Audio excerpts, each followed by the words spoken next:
Vad är det som händer nu? Vad som händer? Ja. Det är en demonstration. Ja, mera. Demonstrationen som är det anordnas ju av alla ungdomsförbunden som är etablerade i Varberg. Det är Ung Vänster, det är SSU, det är Centerpartiets ungdomsförbund SUF, det är Grön Ungdom och så är det Moderata ungdomsförbundet MUF. Vad gör polisen här då? Det har med att göra att alla ungdomsförbund som är med och arrangerade har accepterat att vi ska inte vinna några poäng, utan vi ska som organisationer ställa oss bakom att vi är emot det. Men SSU-arna går inte dit som SSU-are, de från Moderaterna går inte dit som moderater, och vi vill att det ska vara mot sakfrågan och inte som Offensiv har gjort här och elevkampanjen, att det blir mot Bossmark, för det gäller mot förslaget, inte honom som politiker. Okej. Bossmark, våra pengar kvar. Ge till de som redan har. Bossmark, våra pengar kvar. Ge till de som redan har. Vad ska vi göra? Vad ska vi göra? Illa! Hur illa? Skitilla! Usch! Tycker ni är Bossmark? Illa! Illa! Hur illa? Skitilla! Usch! Vad ska vi göra?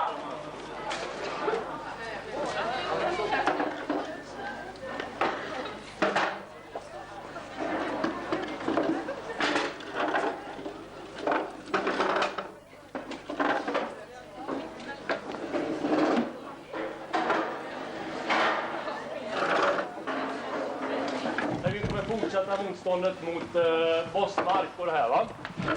Och vi ska göra så här att det kommer vara en del ungdomar som kommer berätta om den kamp som elevkampanjen har varit med och startat och vunnit på olika ställen. Anna-Klara från elevkampanjens förbundsstyrelse. Och fan, vänta sig. Wow. Och sen kommer vi, alla som vill gå med i elevkampanjen kommer vi förklara för dem alltså vad vi jobbar med och vad vi står för. Alla som vill gå med Offensiv, vad det är och vad det innebär och sådär. Så att de presenterar först och sen får man gärna ställa frågor här med. Och men Anna-Klara Engqvist från Sundsvall börjar då, va? Och sen då... Precis, sen ska vi gå vidare. Alltså hur vi ska gå vidare med kampanjen. För att det här är ju bara början egentligen då, va? Det är 2 månader kvar till de fattar beslut i fullmäktige. Och det är nu vi kan lägga upp en bra kampanj och kämpa vidare. Så där kan vi också ta upp massa tips och vi kan diskutera vad som är bäst. Okej. Jag heter alltså Anna-Klara och jag kommer från elevkampanjen då. Och vårt mål med den här kampanjen tycker jag borde vara liksom att verkligen stoppa de här måltidsavgifterna och få Sven Bossmark med sossarna med Sven Bossmark i spetsen och dra tillbaka det här förslaget. För att få dem att backa så kommer det att krävas en väldigt bra och stor kampanj. Och den 19 november kommer de att lägga det här förslaget då. Och därför skulle den här demonstrationen idag bara vara startskottet på en kampanj som fortsätter ända dit då. Och vi borde liksom diskutera här senare liksom, och borde komma in med förslag och så hur vi skulle kunna driva vidare kampanjen. Att liksom kanske ha nästa gång då, den 22 oktober när de har nästa fullmäktigesammanträde, och vi ska ha kanske en ännu större demonstration. Om vi ska ha till exempel ockupera skolmatsalen. Eller om vi ska ha till och med en skolstrejk. Det vore jätteintressant om ni ville komma med liksom förslag så vi kunde diskutera det sen. Och jag tror liksom inte att den här demonstrationen kommer att räcka för att de ska liksom gå tillbaka till de här förslagen. Utan vi måste dra in fler som är aktivare. Och jag hoppas att liksom alla ni som är här kommer att vara det som kämpar mot det. Och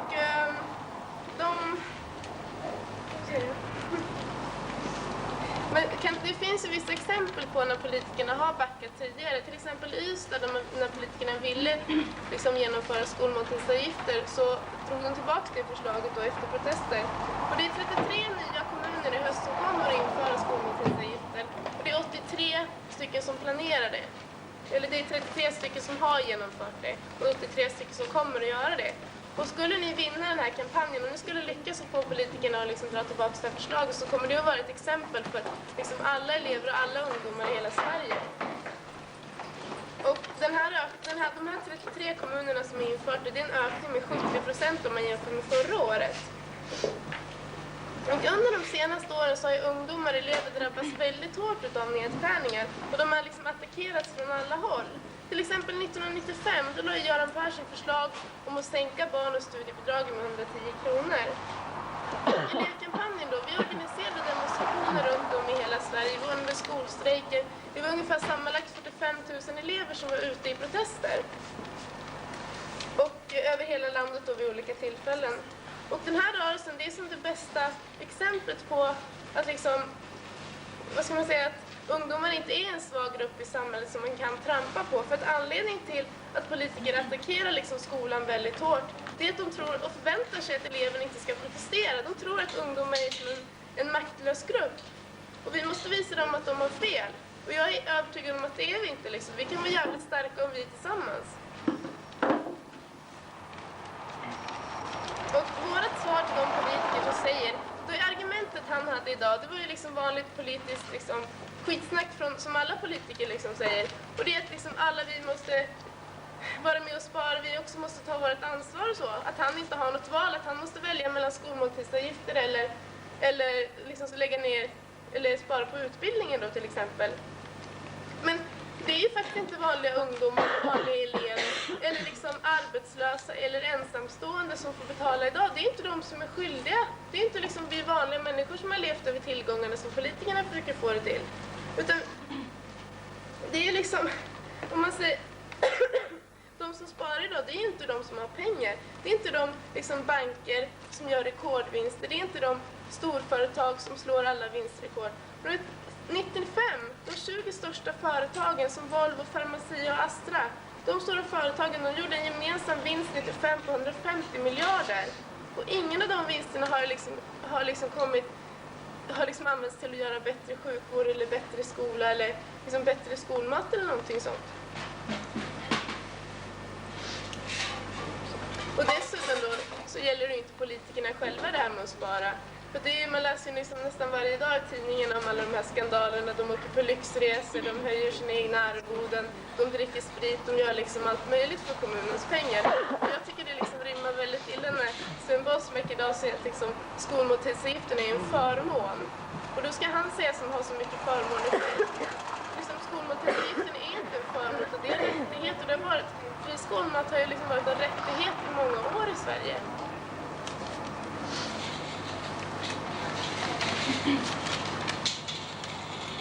Ja, jag vet inte, till exempel här i Varberg då, så ska 2 sossar och en centerpartist göra en resa till Bryssel och kolla på fotbollsarenor och sånt för 20 000. Och det är ju ett exempel liksom. Och att liksom politikerna, de försöker hela tiden att ställa oss till svars för de nedskärningarna som de gör. Att liksom tvinga oss att välja mellan sämre utbildning eller skolmåltidsavgifter. Och vi kan inte acceptera det, för det vi borde göra det är att kräva liksom att kommunen kräver mera pengar. För kommunen skulle kunna liksom vägra skära ner och istället kräva mera pengar utav regeringen. För regeringen har gett kommunerna minskade statsbidrag. Så vi borde kräva de pengarna tillbaka.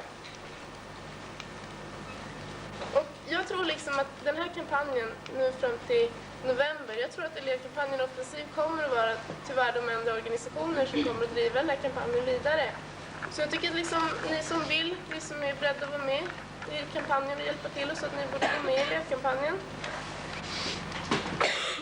SSU och Ung Vänster då, som var några utav dem, eller det var ju MUF och SUF och MUF, ja, som var med och som stod som arrangörer för den här demonstrationen. Men de har inte delat ut flygblad, de har inte gjort någonting. Man ser MUF, det är ett borgerligt parti och de vill egentligen ha ännu mer nedskärningar. Och SSU, det är ju deras, Socialdemokraterna är ju deras moderparti och det är ju de som genomför nedskärningarna i alla kommuner. Och det är de som har regeringsmakten. Så det är deras parti som står för nedskärningen och det ringer också ganska illa. Och till exempel om man ser, samma sak gäller ju liksom för Vänsterpartiet. De sitter ju i riksdagen och röstar för till exempel sänkningen av barn- och studiebidraget. Och Ung Vänster, de har inte protesterat mot det tyvärr. Och de får, liksom, det finns vissa liksom, bra medlemmar också i Ung Vänster som liksom, vill kämpa, men de blir tystade. Och det är det som är liksom, verkligen syns. Jag tycker alla liksom, elever som vill kämpa, vare sig man kommer liksom, från Vänsterpartiet eller SSU eller någonting, borde vara med liksom, i den här kampanjen och kämpa mot måltidsavgifterna. Och ja, det vore liksom bra om ni kunde komma med förslag och så, vad man kan göra eller vad ni tycker. Okej.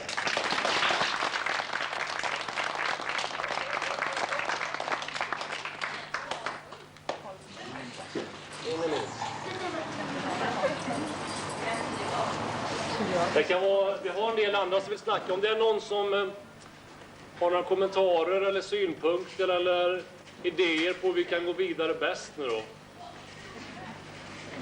så kan man komma fram med det om man vill.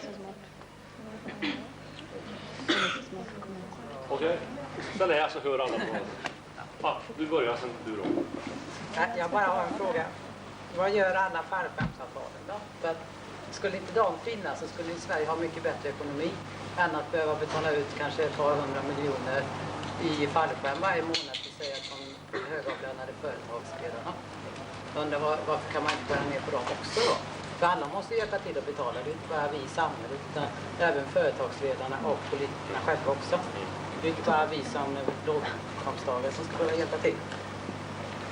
Ja, precis. Jag håller med. Men vi kan göra så här att det är en bra fråga. Jag vet inte om du vill att jag ska svara på den eller?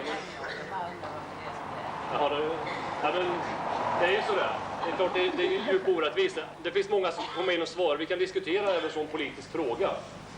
Som att det är djupa orättvisor och så. Men jag tror att det bästa är nu att vi kan diskutera hur vi gör den här kampanjen just då. Jag tycker självklart, jag håller helt med, det är ju djupa orättvisor. Men alla i Offensiv och elevkampanjen stöder 100% den synen. Att det, alltså de här jäkla politikerna, de tar ju liksom skolmaten för att ge till någon. De är inte beredda själva att avstå från sina fallskärmar. Men hur mycket tjänar Bossmark i lön? Jag har inte svarat på det. Han är pratar om sitt arvode och det är en del av det. 150 plus lön. Ja, 300 000. Ja, han har dubbel lön, han har ungefär 30 000 i månaden kan han räkna ut ungefär. Och det är dubbelt så mycket som en vanlig arbete. Han är inte berörd. Hans barn kommer inte att drabbas speciellt mycket om...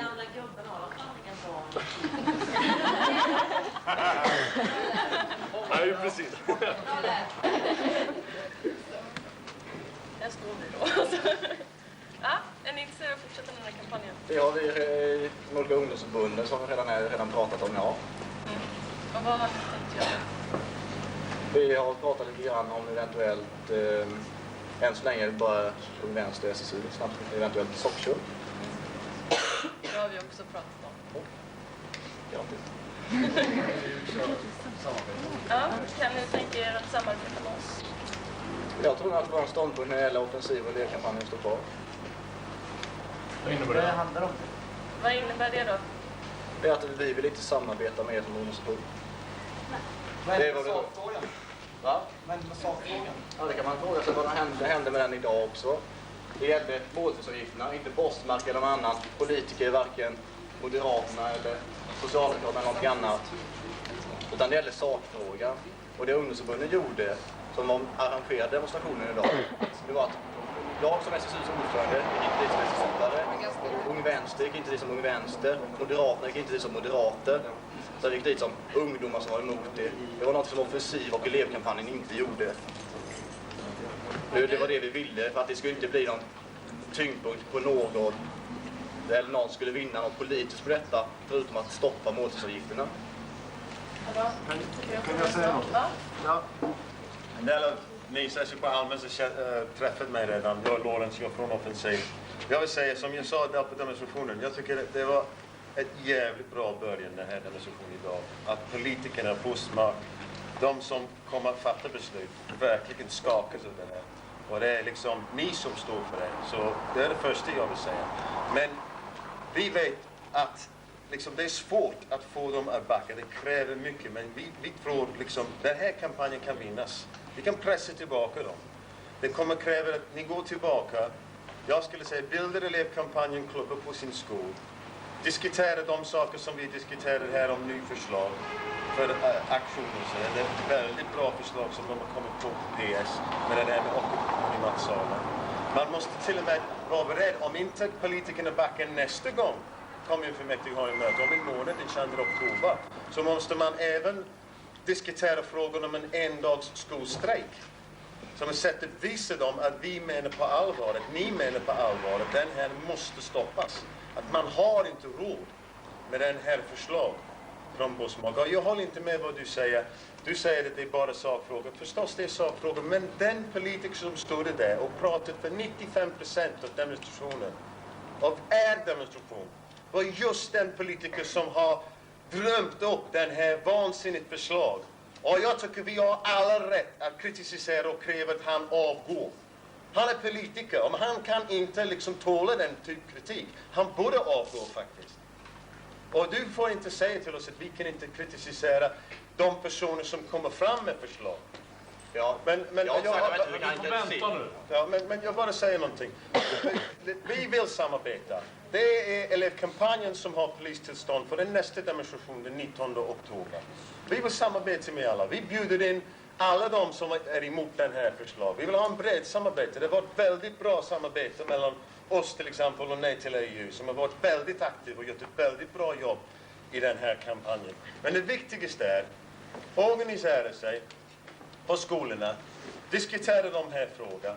Erfarenhet från kampanjen så här runt om i landet har varit, när ni kommer på problem, om ni har problem till exempel att det är vissa lärare som ställer sig emot kampanjen, så ge inte upp. Diskutera det med de andra i elevkampanjen i andra skolor, få deras liksom erfarenhet om vad man kan göra åt det. För att det är ett sätt att liksom övertala då, med argument och så, visa till det lärarna, det personalen, de är direkt beroende av den här förslaget också.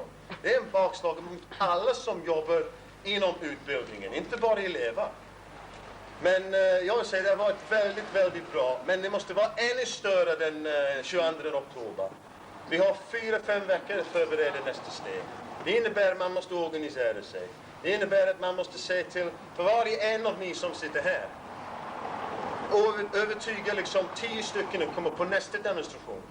Så att det verkligen är, och jag lovar, nästa demonstration, för att det är elevkampanjen som ordnar det, ska vara demokratisk. Vi ska inte som du gör det, kalla polisen och försöka få polisen att ta ner en banderoll som kräver att Bussmark avgår. Jag tycker, Ung Vänster, du är Ung Vänster, du gör det väldigt, väldigt dåligt när du kallar in polisen för att få bort vår banderoll. Det är liksom, det är inte demokratiskt, men du måste stå för det. Men det kommer inte bli det så på rätt sätt på nästa demonstration. Det kommer vara eleverna som gör det. Ni får säga vad ni vill. Och det inte kommer vara liksom 95% den kommunpolitiker som står för förslaget som säger vad han tycker. Det kommer bli demonstration. Och jag tycker att det är på rätt sätt vi kommer fortsätta. Men varför blev det inte deras demonstration? Ordförande här, va? Så att nu får vi... Jag skulle bara vilja fråga en sak. Ja, om det nästa gång, om det skulle vara deras demonstration nästa gång, varför kunde det inte bli det denna gången? Flertalet av talarna som det var elevkampanjen eller Offensiv. Och några av dem var inte ens härifrån, som berörs inte av det överhuvudtaget. Jag berördes inte av det. Jo, du är härifrån. Jag fick inte chansen att ställa mer än en fråga för att han vill inte släppa in mig i och med att jag kommer från Offensiv. Det tycker jag var jävligt dåligt från SSU, för han var från SSU. Jag kommer inte ihåg vad han heter. Det var en SSU-are som valde ut de som fick säga sin mening. Ja. Och sen så var det sen undrade jag varför det bjudit in 2 stycken från S och Centern var det, va? Och de var för måltidsavgifterna. De som är bjudit in, det som vi även gick ut med, var det från Vänsterpartiet också. De var inte inbjudna utan de kom som deltagare. Ja, och varför hade ni inte inbjudit dem? Det var jävligt dålig stil tycker jag att bjuda in sådana som försvarar måltidsavgifterna. Det som det gällde, Sven Bosmark som var socialdemokrat som var det, han är ordförande i barn- och utbildningsnämnden, de som lagt fram förslaget. Den andra som kom dit, han var viceordförande. Och det som det gällde, det var att de skulle förklara förslaget så att de i publiken kunde komma med kritiken som skulle riktas, elevernas kritik, inte Offensivs kritik eller SSUs kritik. Jag var eller det som elev kritik. också. Jag har det som elev också. Jag ställde mina frågor som elev. Det var för tillfälle att räcka upp händerna. Ja, de som inte gjorde det, det är inte mitt fel om de inte räckte upp. Men nu var det folk som räckte upp händerna och säger att du ska inte de alla som möjlighet få ta del av det. Jo, visst. Ja, det fanns ju andra som ställde frågor. Och du tycker att det var fel att inte du fick ställa mer än en fråga? Men jag var det som elev. Ja, men du ställde en fråga. Kan vi inte då försöka fördela frågorna på mer personer än bara en person eller två personer? Vad heter han? Henrik? Ja. Ja, Henrik. Han gick runt och letade efter folk. Men jag stod och räckte upp handen. Det var inte en jävel, ursäkta uttrycket, som stod där och räckte upp handen. Han gick bara runt och letade efter att någon skulle ta mikrofonen bara för att jag inte skulle få ställa en fråga till. Så uppfattade jag det. Jag kan inte säga hur du uppfattade det, för jag såg inte hela tiden. Jag måste bara fråga, hur uppfattade ni det? Får jag säga hur jag uppfattade det? Ja. Jag uppfattade det som att Henrik, som han heter, sa till folk som hade uppe händerna att ta ner dem för att de inte skulle få ont eller få kramp eller någonting sånt. Han gick runt och sa till folk som hade händerna uppe. Okej. Han sa till dem att ta ner händerna för att han skulle ta. Hur som helst, vi kör så här nu att Rosbö vill ställa en fråga eller göra ett inlägg. Ställ upp. Jo, det är så att nu är det så här massor med tjatt och vad som är rätt eller fel och vad som är gjort så vi kommer liksom att kämpa för det här med att sossefarbrorn säger upp liksom det här revisionära förslaget om måltidsavgifter. Jag vet att jag är nej. Vill ni vara med och hjälpa oss? Vi ställer oss inte bakom. Ja eller nej, vill ni vara med och hjälpa oss? Ja eller nej? Vi vill riva sönder förslaget, ja. Men vi ställer oss inte bakom offensiv. Ja eller nej? Kan du säga ja eller nej? Nej, vi vill inte hjälpa er. Men vi hjälper eleverna. Vi vill inte hjälpa Här är elever som inte är med oss, om man säger så. Och de demokratiska ungdomsförbunden var vi vill. Det är att driva sönder förslaget, men inte hjälpa offensiv och elevkampanjen. Men varför kom ni hit då? Var det för att ni var intresserade av att Men då vet du vill inte hjälpa de här eleverna. Jo, det är precis det jag vill, men jag vill ge er ökad intensitet. De som inte vill vara med och hjälpa de här eleverna utan har så jävla mycket emot oss, de kommer inte stödja den här Det är så kampanjen. jävla konstigt när man ser Trotsky och Lenin som demokrater. Du, tjafs, eleverna tycker att det är en diskussion som vi kan föra. Nej, men det är på det sättet de lockar in er i sin sekt. Men jag tror att Tror du om som blir godtrogna nollor som inte kan tänka själva? Vänta lite, vi tar en tal om gångerna. Nej, inte det. Hörru, nu stör du inte vårat möte. Vänta, jag har en helt vanlig idé. Och jag vill bara att de här måltidsavgifterna ska bort. Jag står inte på någon sida här. Men jag tycker det är dags att man börjar. Vi var ganska få ändå där borta. Vi måste liksom vara starka. Man måste samarbeta. Liksom, om man ser till att inte, liksom, det har inte med hur man står, utan det har att göra att man är emot måltidsavgifterna, så tycker jag man borde kunna göra en demonstration tillsammans. Utan att liksom gå över och tala om att liksom... Det var det ungdomsförbunden Du har inte alltid replik på allting. Ja, men ni kan ju inte säga att ni har organiserat eller särskilt mycket. Det är vi som har varit ute på stan, delat ut flygblad, lagt upp planscher. Det är vi som har gjort Lena, vi tar en i taget va? Därför att många vill komma in i debatten. Kalle! Vi börjar ju så här va, för 2 veckor sedan så kom elevkampanjen till skolan. Vi hade ett bord, det där vid matsalen. Och vi bjöd in elever på ett möte på kvällen. Då var vi ett gäng som kom dit. Och då bestämde vi att vi ville anordna en demonstration. Och den här namninsamlingen som vi gjort då. Och efter detta så gjorde vi även så att vi bjöd in ungdomsförbunden, alltså Ung Vänster, Vänsterpartiet och även SSU. Och det var de som inte ville samarbeta med oss. Men alltså det är ju problemet med motsättningarna här. Men det viktiga är ju att vi får fram sakfrågan. Om vi försöker lämna den diskussionen på det här mötet tycker jag. För att det här mötet det är till för att vi ska bestämma vad ska vi göra för att stoppa måltiderna, inte för att dra fram några konflikter mellan politiska organisationer. Okej, bra.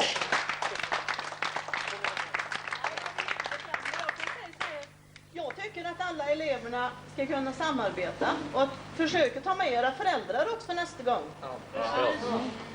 Jo, det var...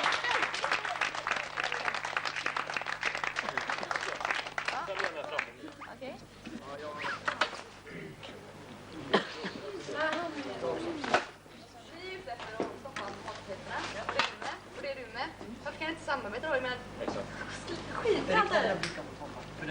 samarbeta. Det här, vi vill samarbeta med dem. Varför allt det där skitsnacket om liksom vem som ska stå för vad och vem som ska göra vad och vem som bestämmer vad och vem som... Det skiter fullständigt. Vi är här för liksom måltidsavgifterna. Jag skiter fullständigt. Jag står inte bakom någon av er. Men jag kunde gått härifrån och liksom skitit i alltihopa. Men jag vill ju stoppa måltidsavgifterna. Men jag står inte bakom dig och inte bakom dig och inte bakom er. Men jag skiter i det som personer. Det är liksom förslaget jag vill ha fram. Det är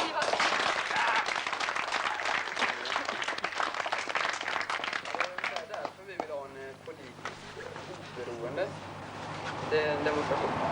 Utan några politiska vinster. Jag vill bara fråga alla elever. Är inte detta elevernas skatt eller de drabbades skatt? Jo.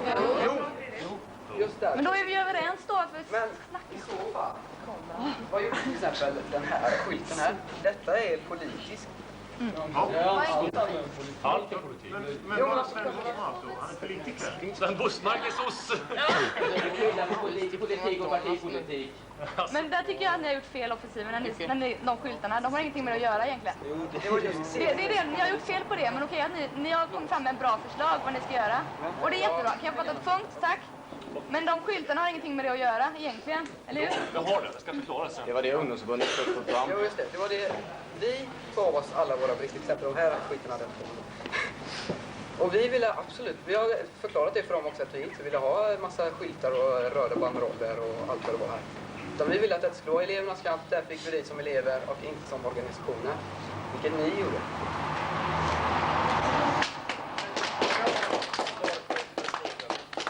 Jag tror det är bra. Stämningen här, vi ska gå fram med att för offensiv del, för elevkampanjens del, jag säger det och alla liksom kommer minna vad jag säger om det här. Ni är välkomna.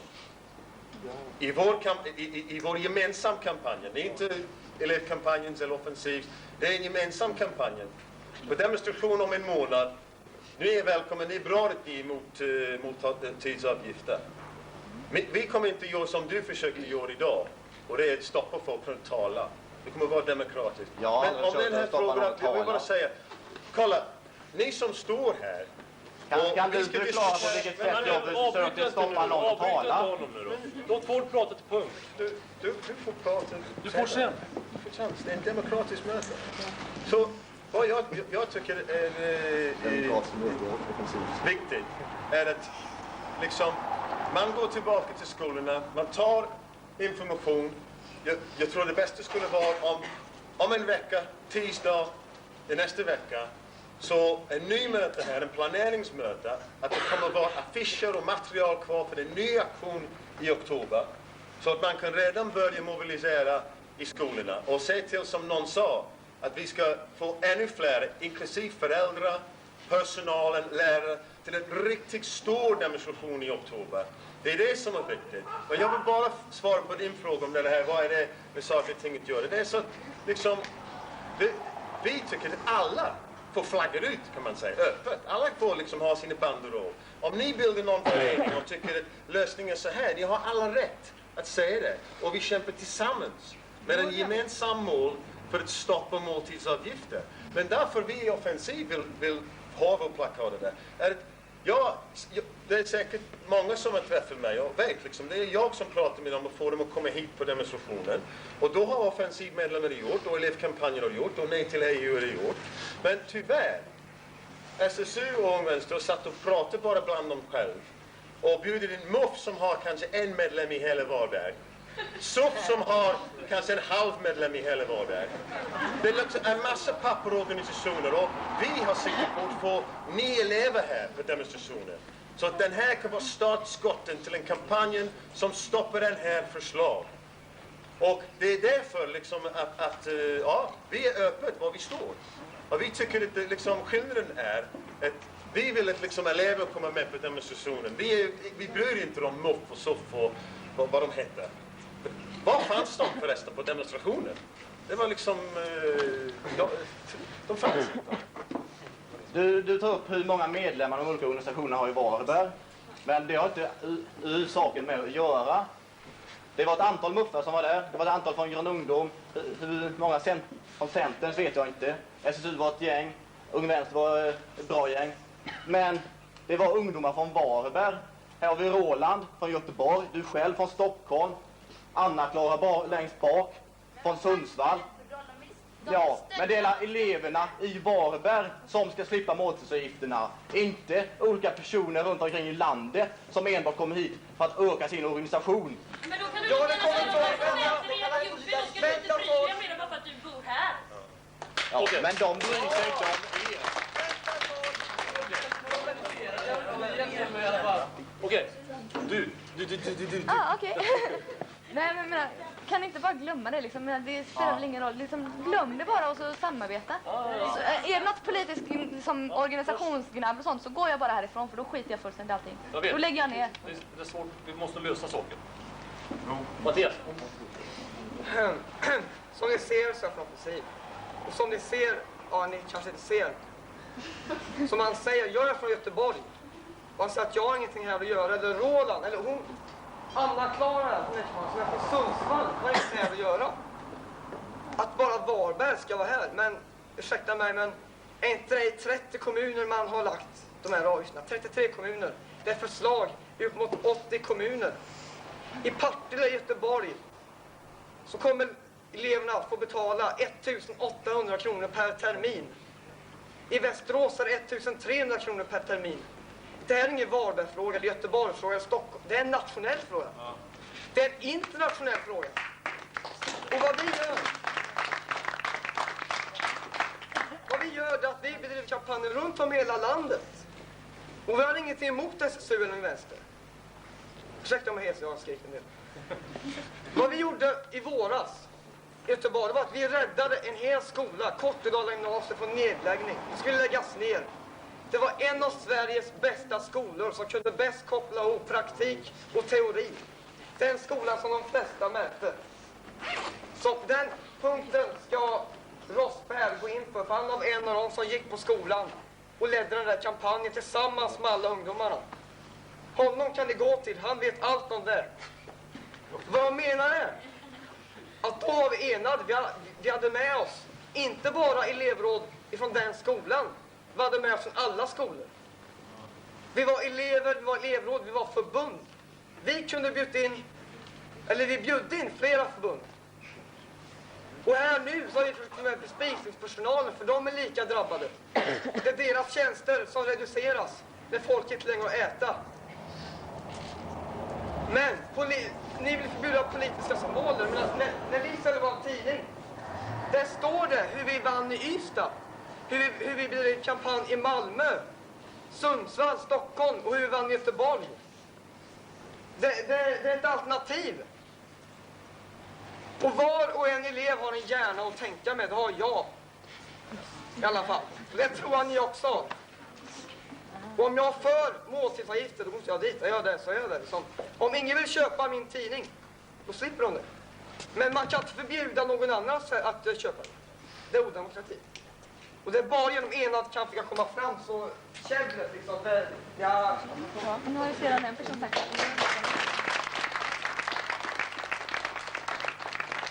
Någon mer som vill komma in i debatten? Ja, jag vill bara fråga till De gick nu. De gick, ja, det var ju väldigt härligt. Jag måste snart gå med en buss. Ja, väldigt snabbt. Jag bara tänkte på det du sa innan att det bara hade varit offensivare och elevkampanjen-deltagare som hade fått ställa frågor. Hur kommer det sig att du kan fälla den kommentaren eftersom det var en SSU-are som av egen vilja valde ut de som fick och inte fick prata? Det låter inte särskilt logiskt i mina öron. Men majoriteten av de som gjorde det, de var offensivare. Också det där är ett angrepp på att Offensiv var en sekt som skulle dra in ungdomar i Varberg till sitt eget anhang. Det fullkomligt undervärderas ungdomar som bor här. Tror ni att vi är idioter? Nej, men det är ju inte källan som de går ut och säger. De kallar sig själva för det mesta eller vänstersocialdemokrater har de kallat sig. När de... What is right and what is wrong. And I think that in the end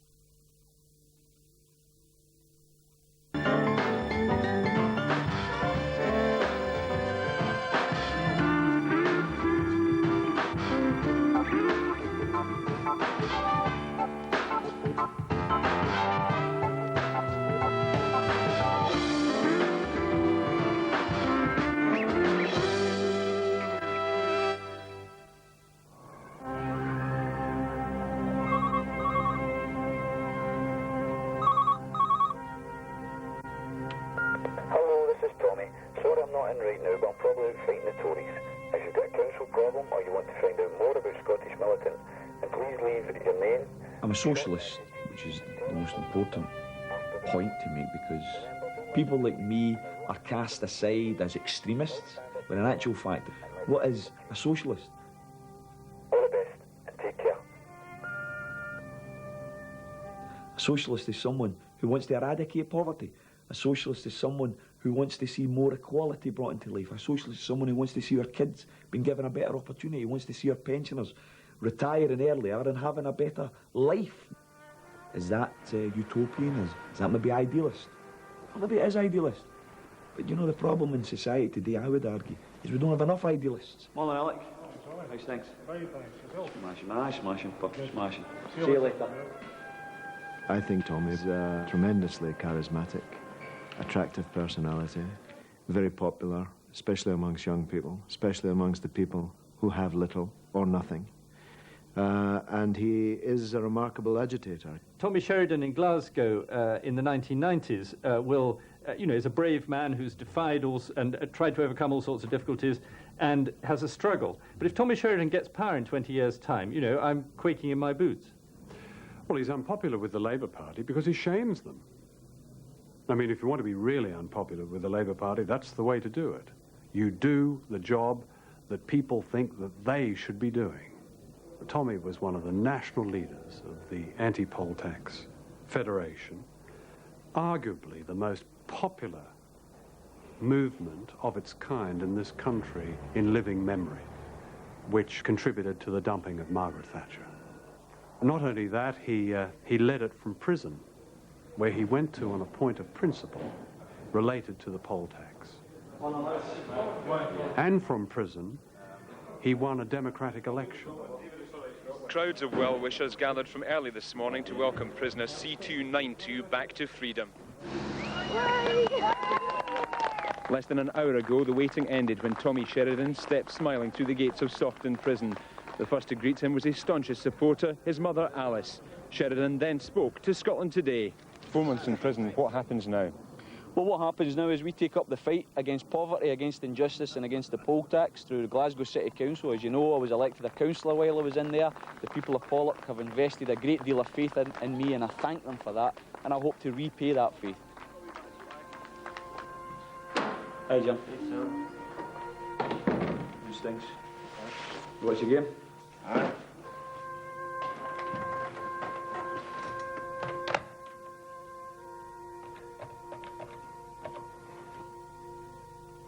As a local councillor in the area, the overwhelming majority of problems relate to housing. A couple of problems I wanted to raise with you. One was Carol Bolger, Linton Hall Road. It's leaking ceiling again. We have a huge waiting list in this area, whereby people are dissatisfied with their home, either because it's cold and damp, or because they're overcrowded. The council's given me compensation £135, and that's for 12 years. That's for 12 years of dampness. Up here you can see the marks where the fungus has been growing and black mould stuff. My wife, she washes it down every few weeks with bleach to try and keep it at bay, but as you can see right round, it grows every winter. Can't get rid of it. 12 years we've been complaining about it and it's still there. The fungus is, the spores are going out into our meals. My kids' health's been affected. How are the boys' health been affected? Lots of coughs, colds, chest problems, bronchitis. Boys have got heart murmurs. All the time, it's just non-stop every year.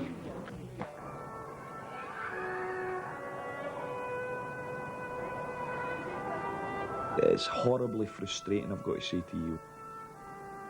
Pollok has some of the finest people that you'll find in Scotland, because it's a very working class community with working class values that try to promote and build a community in very rough times. But it's very, very difficult when everything's against you, in terms of resources and in terms of facilities, and mostly in terms of hope.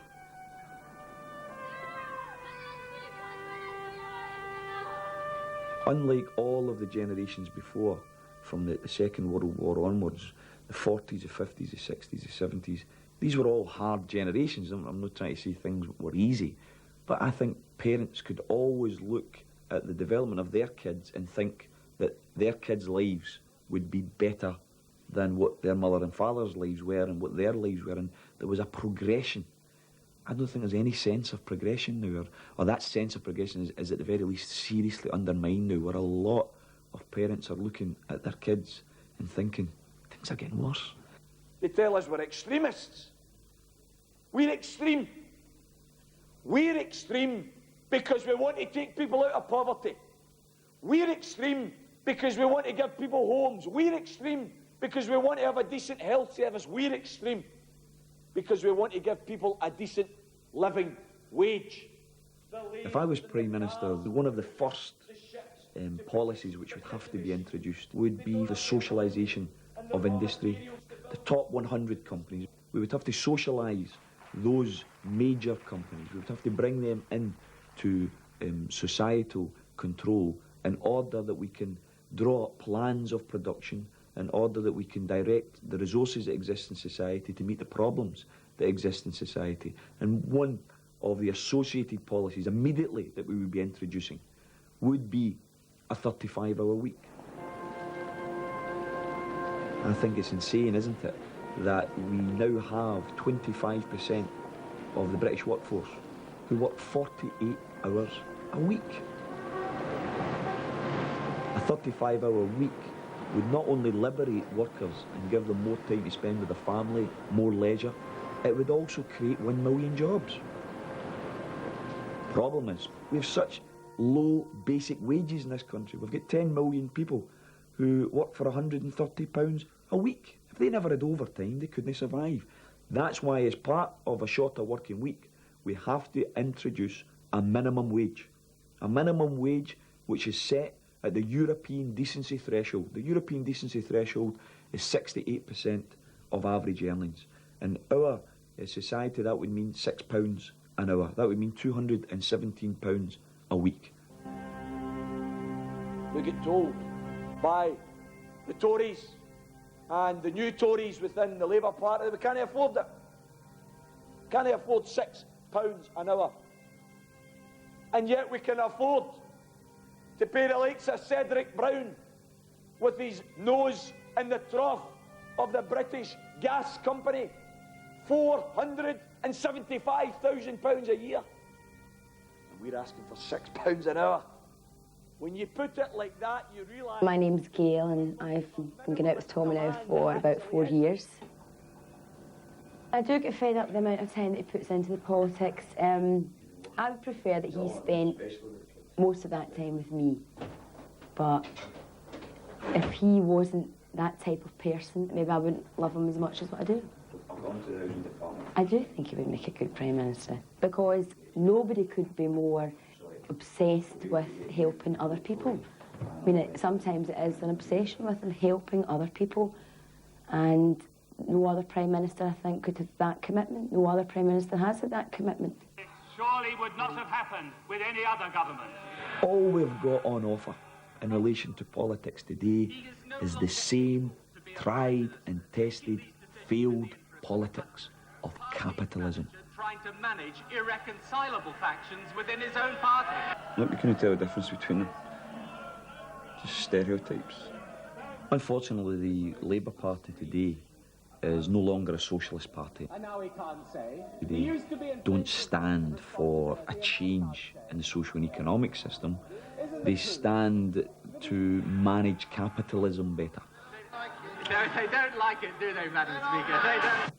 Unless Labour challenges those that take the decisions in society, then Labour will be dictated to, just the way the Tories have been dictated to. They will be dictated to by big business, and therefore life for ordinary people won't change. What I'm arguing is that capitalism is the problem. Let's get rid of capitalism as a system and bring in a more sane and logical economic and social system.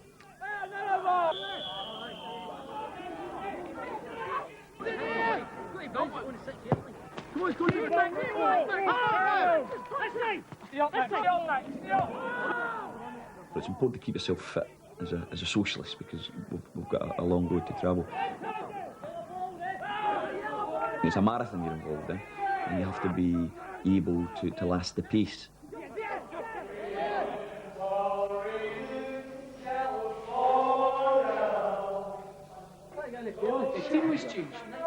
I like the football, I like the camaraderie of the game. We've got a good bunch of guys who are both involved in playing the team and running the team. Some of the guys are friends who I've known for a lot of years, and others are guys who I only know through the football.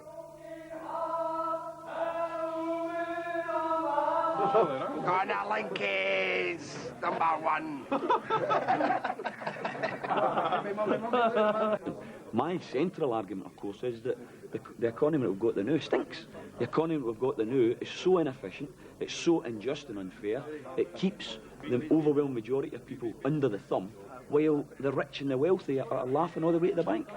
I'd like to see that wealth properly employed in relation to schools and hospitals and able to raise humanity. Do you think you've got the political base to go on and implement policies like that?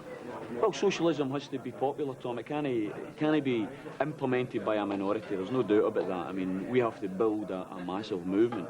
I think if we get the chance to explain our policies, then they will become popular, because our policies are about raising the standards of ordinary people's lives. Definitely agree with some of your principles, but I just don't think they would work. You look at the small businessman, but it's built up his business, started from scratch, and he's got his nice house and a nice estate or whatever, and you're wanting to go and take that off him. I think that's a bit of a misrepresentation. I've never said I'm taking anything off a small businessman, as a matter of fact. But if the price of getting a minimum wage was small businessmen being driven out of business because they weren't able to pay that minimum wage, then I've got to say I'd rather see that. As Prime Minister in this country, I'd rather see workers employed on a decent living wage than being exploited by small businessmen who are making profit at the expense of ordinary workers. Tomato sauce for the boss.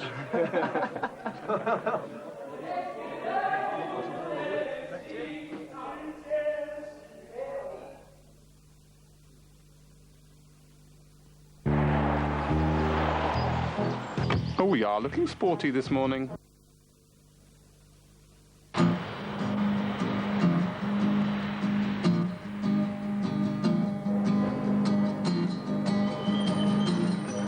Is there anybody there? I'm not talking to myself, or the prices in the window, the bargains on the shelf. Is there anybody in there waiting to be served at the door? The bargain hunters get what they deserve. Good afternoon, sir. Thank you very much. Where are you travelling to today? London. To be a socialist, to be a revolutionary, you don't just need a mouth, you need a set of ears as well. You have to be able to listen to people, to have a dialogue with people who have got passionately held beliefs that are opposite to yours. We live in a democracy, and we'll always have disagreement. We should allow disagreement to flourish. Myself, or the prices in the window, the bargains on the shelf. George Galloway. Madam Deputy Speaker, I hope the Minister will accept that I mean no disrespect to him when I George Galloway is probably one of the better MPs out of an extremely bad bunch. I really wonder whether George actually agrees with the policies that so-called New Labour actually promote and stand on. Isn't it better to wear your heart on your sleeve like Tommy does?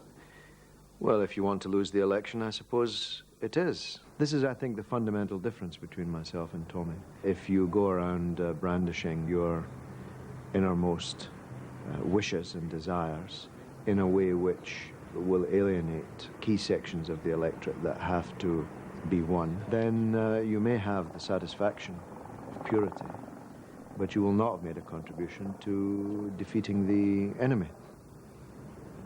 You see, Tommy, it seems to me the fundamental problem is a lot of people in this country, 75% of them, own a home. So that's one big section of the community that you've surely got to reassure. I think the most important point, George, is that 75% of the population that you mentioned those workers, many of them skilled workers who are in employment, many of them who own their own homes, the watchword for them now is insecurity.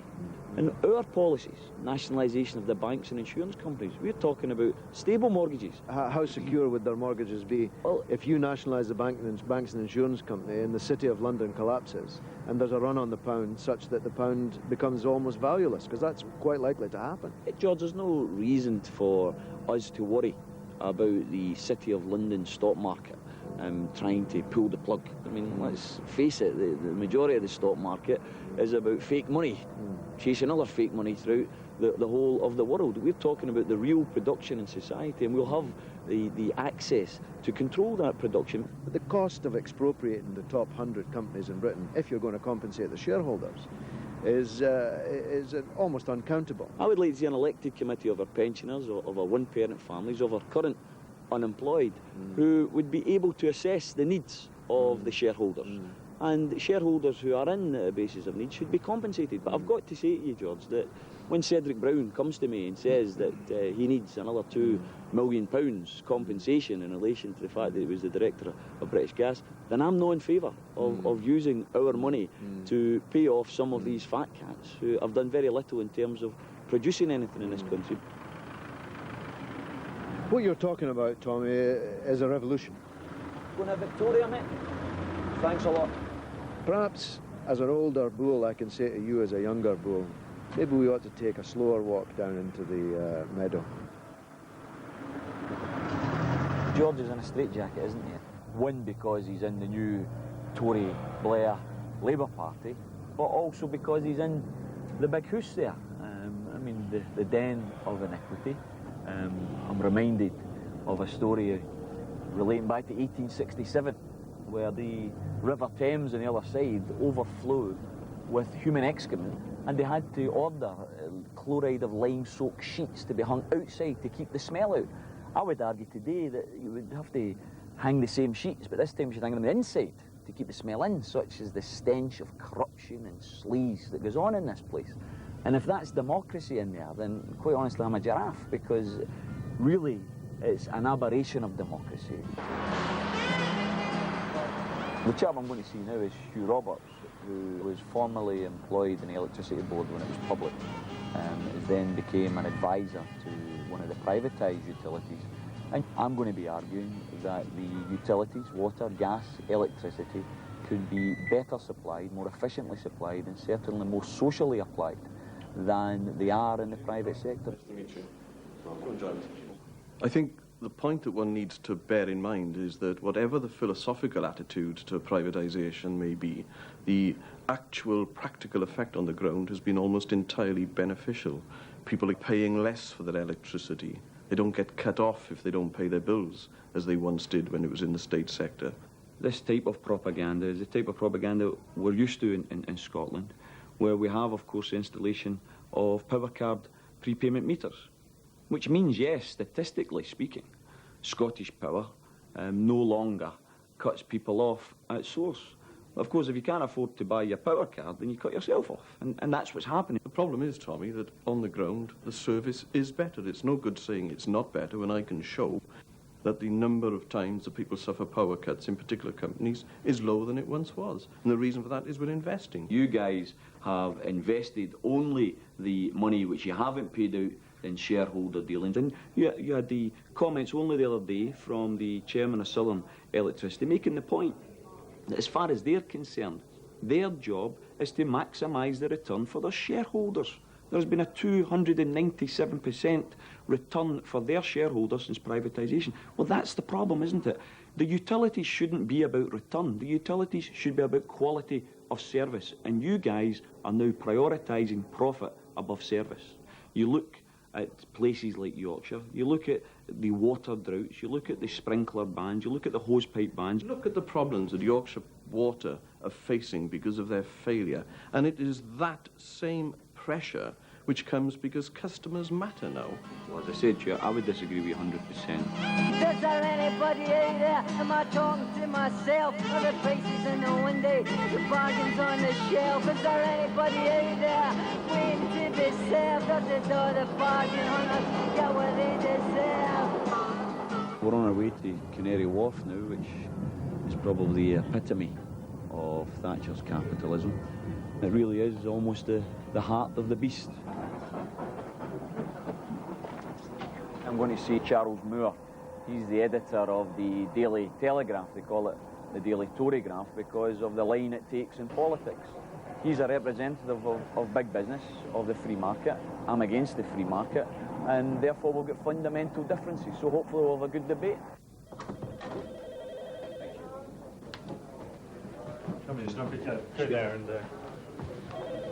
Tommy, socialism has broken down again and again on the matter of who actually holds the power. And that's why I think what you're advocating is so dangerous. Because once you're in the government, even good, saintly Tommy Sheridan, who cares about the people, will be them, and everybody else will be us. Because you've got the power, you've accumulated power. I think that's nonsense, Charles. Let's not have a one-party state. I'm against one-party states. I have been all my life. I'm very much in favour of a pluralist political system. But let's have an equal opportunity for the promotion of these policies. See, after when I'm Prime Minister, I will perfectly allow you to keep publishing your paper, Charles. Thank you, Tommy, yeah. You can argue for a return to mass unemployment, a return to homelessness, a return to inequality. And if people want to vote for that and go back to that type of life, then that's democracy.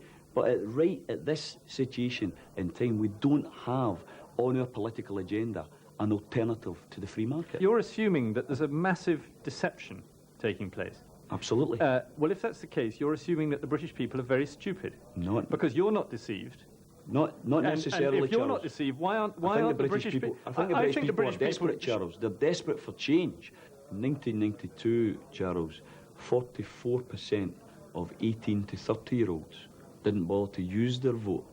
Quite obviously, part of the reason for that is precisely because the type of agenda which is on offer just now is simply Tweedledum and Tweedledee. But you see, I think you misunderstand what politics is. Politics is involved with human sinfulness and trying to get through. It's not. Of course, people should try to be moral and make things better rather than worse. But fundamentally, we are originally sinful, and we will never put the world to rights. And if we don't recognise that, we will do, in fact, much crueler things in the name of politics than if we do recognise it.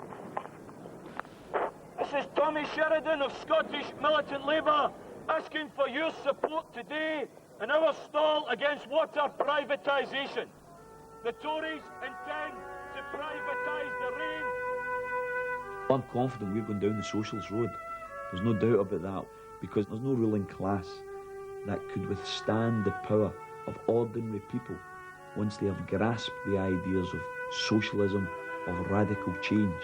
People who argue that things will never change, well, it's actually arguing against nature itself. Spartacus was probably told that, wasn't he, when he was trying to get the slaves to revolt. No, things will never change. We've always had slavery. People will always be slaves.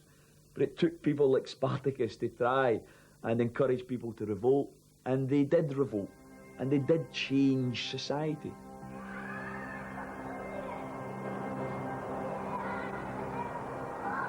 Things can change. It just takes people to get together and campaign for that change, to reach out for that vision of a better world.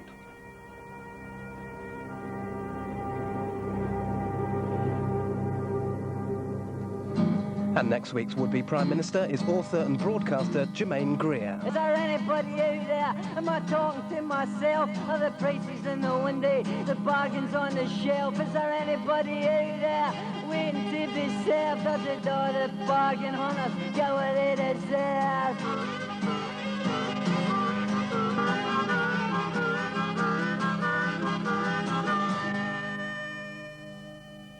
Vad slår du henne för och vad fan slår du henne för? Och, så liksom. Och då känner jag att hunden hoppar på mig och tar tag i min högra armbåge och håller fast ett stenhårt grepp där i kanske 10 sekunder. Ja, det här berättar en av motdemonstranterna som inte visar sitt ansikte i rädsla för Sverigedemokraterna. Men polischefen menar att demonstranter måste räkna med att polisen ingriper så här. Och så kastar man flaskor, man kastar sten, man kastar 1 kronor.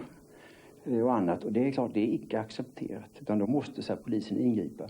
Och då blir det ibland ganska så här snabba saker. Och då klart, då kan det bli att så att säga demonstranterna upplever det som hetskt. Är det lätt att ta i för mycket som polisman på plats? Ja, i det här fallet så tror jag inte det var det, därför att det var totalt sett inga större problem. Det var det inte. Vi hade så här läget under kontroll hela tiden. Den manliga förskolan polisanmäldes 20 elever när de ockuperade ett klassrum på skolan. Och idag så urartade en demonstration med 600 personer. Demonstrationståget hade fått tillstånd att marschera från Gustav Adolfs torg till Götaplatsen. Men på Avenyn så vek tåget av och gick istället mot Burgårdens gymnasium där utbildningsnämnden hade möte. Där blev det konfrontationer mellan en del av demonstranterna och Burgårdens elever. Man lämnar över protestlistor till utbildningsnämndens ordförande Vivian Nilsson. Polisen hade ju inte gett oss tillstånd att gå ända fram till Burgårdens gymnasium. Men vi kollade med demonstranterna och de tyckte att de hade rätten att få fråga Vivian Nilsson varför hon skär ner på skolan. Är det rätt att bryta den så att säga, demonstrationsrutt man har blivit tilldelad?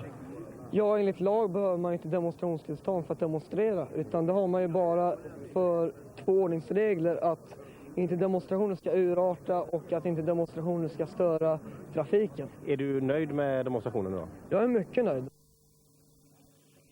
Och efter en timme så lämnade demonstranterna skolgården och demonstrationen upplöstes senare. Ett för detta kommunalråd i Kungsbacka dömdes... Ändringsförslag.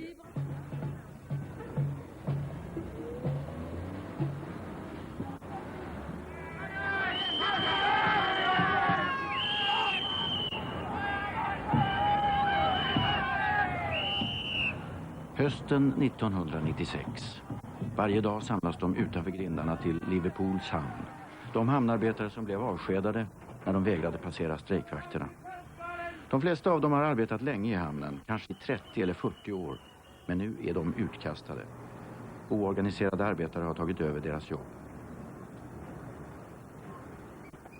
Det började som en mindre konflikt som borde ha klarats av snabbt. Men utvecklades till den kända månghundraåriga kampen mellan arbetsgivare som ville anställa och avskeda efter eget gottfinnande och arbetare som ville ha trygghet för sig själva och sina familjer.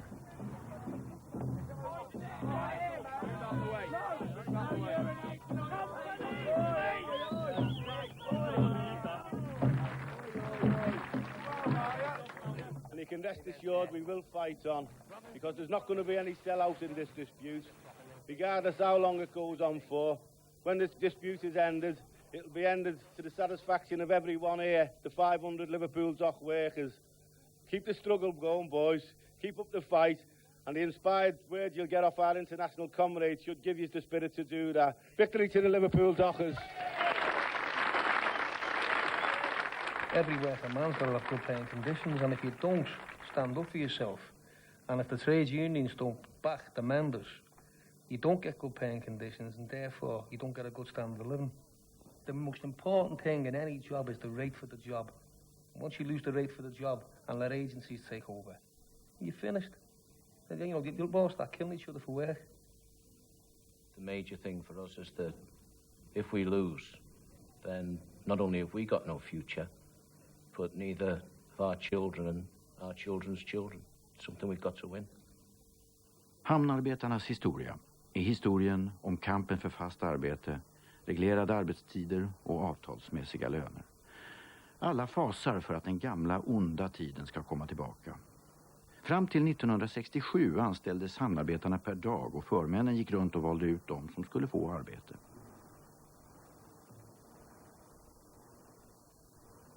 We used to actually go into pens, as we call them, labour controls, and you were hired by a ship's foreman or a berth superintendent.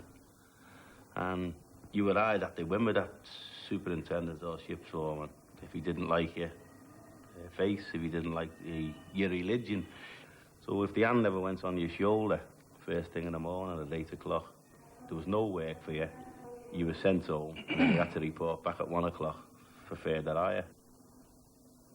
And your dad used to go to work and you'd hear your mum saying, oh, you know, your dad might be lucky today because Ernie Roberts up the road is the ship's boss and he might get picked. No, it was a disgrace and obnoxious way of employing people. Because now you're standing on a big hall, say, which is the pan, and then someone comes up, she taps you on the back. You know, just say that you're going to such and such a ship. So it was obnoxious. Well, you're all in the pen then, you're all, that's a fight for work. You're all, that's a fight one another to get your book into that fella. And your face didn't fit, you never got the job. It was simple as that. It was hard up. It was just a black shed, the shed. Gaslight. No ventilation, nothing. And when you had a high tide, it used to get flooded. And you had to go and stand there in the gaslight. And sometimes the light would go out, so they'd have to light candles to wire us in the winter mornings. 1947 fick hamnarbetarna ett visst skydd genom National Dock Labour Scheme, en förordning om arbetsvillkoren i hamnarna. Men det var först efter den stora hamnstrejken 1967 som daglönasystemet avskaffades. That was a good system for us. And obviously it did afford us, you know, a great deal of protection and, you know, a bit more stability. And also it increased men's wages. Because the wages prior to 1967 on the docks, and obviously before I come on the docks, were absolutely abysmal. Jobben fördelades nu rättvist genom att de registrerade hamnarbetarna gick på tjänstgöringslistor. Alla hade samma lönevillkor, men med tillägg för de som hade speciell kompetens. Och om det inte fanns några fartyg att lossa eller lasta fick arbetarna ändå betalt, men med lägre taxa. Men när containertransporterna och roll-on-roll-off-fartygen kom minskade behovet av arbetskraft i hamnarna och arbetsgivarna ville skrota hamnarbetarförordningen. De ville att den nya tekniken skulle ge lägre arbetskostnader. Och de fann en villig vapendragare i Margaret Thatcher. Och 1989 avskaffades National Dock Labour Scheme. Hamnarbetarna gick ut i strejk för att försvara systemet, trots att det brittiska transportarbetarförbundet TNG tvekade. Utan fast facklig ledning ebbade strejkerna ut i hamn efter hamn. Bara stuvarna i Liverpool fortsatte kampen för att försvara den trygghet de kämpat så hårt för. Men deras förbund hade avblåst strejken i alla andra hamnar. We're just looking after the people in Liverpool now. Everyone else has deserted us, so we'll look after our own. We had discussed over this. Well, that union is through the towing, and we're not. We're not going to throw the towing yet until we get a proper deal. Transportarbetarförbundets ordförande Ron Todd övertalade hamnarbetarna på ett möte i Liverpool att gå tillbaka till arbetet. Stämningen på mötet var dyster. It's all down the river, but I think it's a case of having to at times. But it may be a fight for another day. We're just asking how you feel about the decision. It's a disgrace. They're not worth a balloon. I'm not even a base balloon. The port employers welcomed today's vote, but insisted that any rebels who refused to return to work would still face the sack. I'm afraid so, because we do not in the port issue idle threats. We're not issuing threats, please get me wrong. We're issuing what we believe is a fair contract. If men do not want to take up that contract, that is their decision. But we're not threatening anybody. Strejken slutade i nederlag. National Dock Labour Scheme avskaffades. Det betydde att hamnarbetarna förlorade tryggheten i arbetet. They had what we'd call a sweetheart agreement with the union. They were literally in bed with the union. That's all I've got to say. Yeah, the dock company had always indicated that they could work with the union. I mean, and they still say it today. We ain't got a problem with the Transport and General Workers Union. The people we have a problem with is the elected representatives. And unfortunately, we've got a problem with the Transport and General Workers Union, you know, because we can't work with the official, or the official can't work with us. Arbetsmarknadsminister Norman Fowler sa i april 1989 att arbetsgivarna lovat att inte återinföra daglönasystemet när hamnarbetarförordningen hade avskaffats. The casual system was implemented immediately in all of the major ports, or all of the ports indeed, except Liverpool. And then just locally we had the directors of Mersey Docks and Harbour Company assured us upon the return to work, that was one of the guarantees that we needed before we would return, that there would be no return to casual labour within the port of Liverpool. We got that assurance, but it's back, it's alive, it's kicking in the port at the moment. But at the same time though, Bob, And we were given assurances of the Mersey Docks and Harbour Company will never use any casual labour. The way he got round that was, we started finding small stevedoring companies getting set up. And these involved Mersey Docks and Harbour Company directors, and they were 51% owned by the Mersey Docks and Harbour Company. So, and then we found out our work was getting siphoned off to companies who employed casual work, but the Mersey Docks and Harbour Company don't employ them. The only little man who does, and that's how they done it. So, for example, we had 50 or so dock workers employed at Pandoro, dealing with Irish traffic, and then we lost those jobs because the company said, we want to privatise it, and we were saying quite simply, well, that's dock work, historically dock work, and there's no reason to privatise it. When we met with the Pandoro management, they said, well, we can pay dockers half the wages. We can get people in to do your job for half the wages, and we've got every right to do it. We intend to do it. Nu drabbades arbetarna av det gamla systemets avigsidor igen. Hemliga avtal, ingen sjukersättning, inga semesterpengar, inga pensioner. Och snart kom nästa dråpslag. 1993 påtvingades hamnarbetarna vid containerterminalen ett nytt kontrakt där övertiden avskaffades.